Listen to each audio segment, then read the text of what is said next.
One of the most important duties as a citizen in the United States is the right to vote.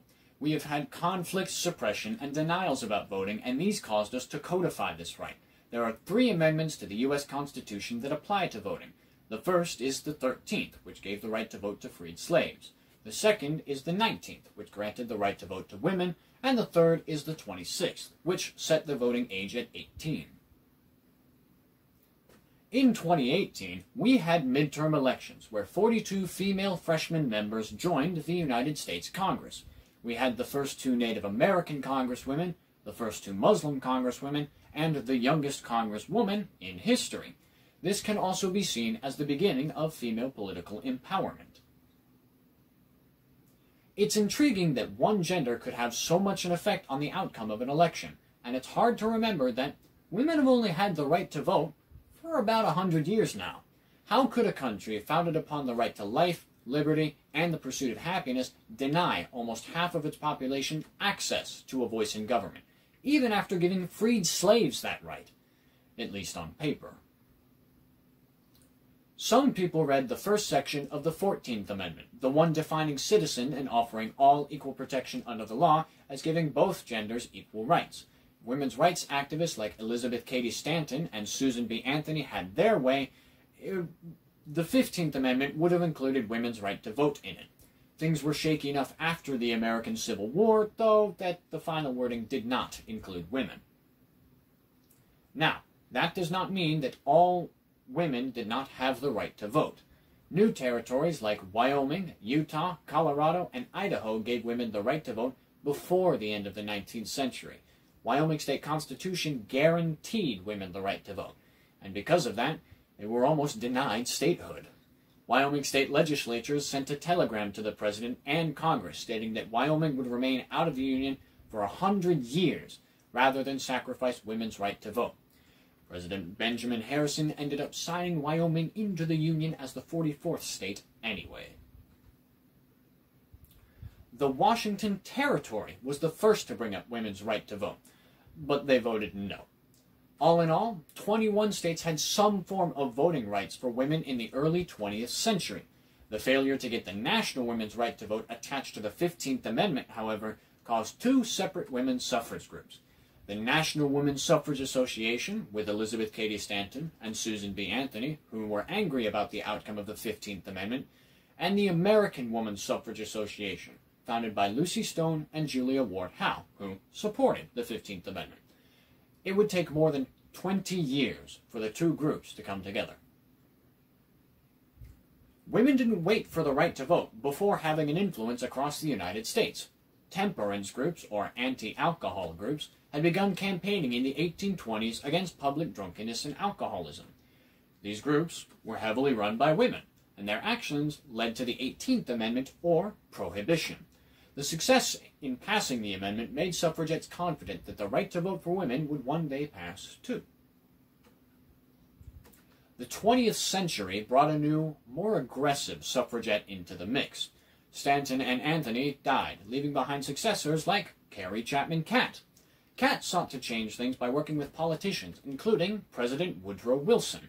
This was not so much a public campaign as a behind-the-scenes operation, and worked quietly in dinners and parties in Washington, D.C. People like Alice Paul wanted to spotlight the issue and rallied women to picket the White House and other government buildings as a way to get the news to cover the issue. These women were known as the Silent Sentinels. They were non-violent protesters, but their constant presence soon began to bother public officials. The women were often arrested for minor violations like obstructing traffic. They were jailed or sent to workhouses. As the movie Iron-Jawed Angels, directed by Katja von Garnier, showed, their treatment while imprisoned was abusive. It included beating, chaining, and a lack of food and water. This drove some of the women to form hunger strikes, and the guards responded by force-feeding them. Their plight began to be covered in the news, with stories describing their injuries and wounds. As the negative press was spreading across the nation, 2 separate women's suffrage groups came together to press for an amendment to the Constitution: the National American Women's Suffrage Association and the National Woman's Party. One of the quotes from Iron-Jawed Angels attributed to Cat during this time was, "This will get out to the foreign press. You can tell the president that he can look like a damn fool, or he can deal me in." On October 1st, 1918, President Wilson said, "I regard the extension of suffrage to women as vitally essential to the successful prosecution of the great war of humanity in which we are engaged." Sadly, Congress failed to pass the amendment, and it would take another vote nearly a year later for the 19th Amendment to pass. For all of you Schoolhouse Rock fans out there, passing an amendment is not as easy as passing a bill. Having Congress approve it only begins the journey. Article 5 lays out the rules for ratification. Amendments may be proposed either by Congress with a 2/3 vote in both the House of Representatives and the Senate, or by a convention of states, called for by 2/3 of the state legislatures. The 19th Amendment, originally written by Susan B. Anthony and Elizabeth Cady Stanton in 1878, and proposed by Senator Arlen Sargent, had been brought up for a vote every year 41 times before passing 2/3 of Congress. Every amendment then has to be ratified by 3/4 of the states currently in the Union. In 1919, this meant that 36 states would have to ratify the amendment. The real fight had just begun. Some states, like Wyoming, who, by the way, is known as the Equality State for its early support of women's rights, had an easy time of it. Others dragged their feet for years. In Oklahoma, support was lagging until a suffragette named Aloysius Larch Miller gave a speech at the Democratic Convention. She died 2 days after and became a martyr for the cause. Within 18 months, 35 states had ratified the amendment.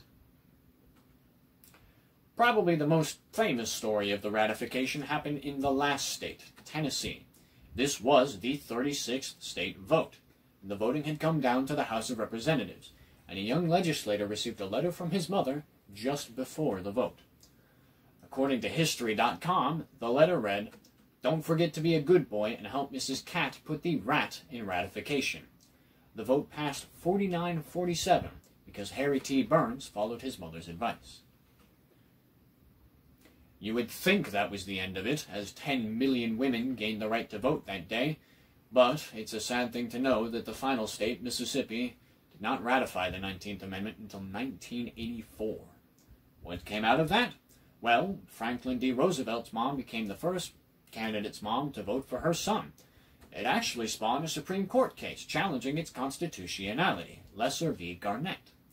Ex-President and Supreme Court Chief Justice Howard Taft stated that he felt the great majority finally believed it should happen. It lost every year in Congress during his presidency.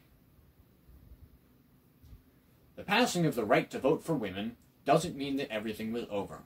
Several states where the ratification had stalled also had racial issues.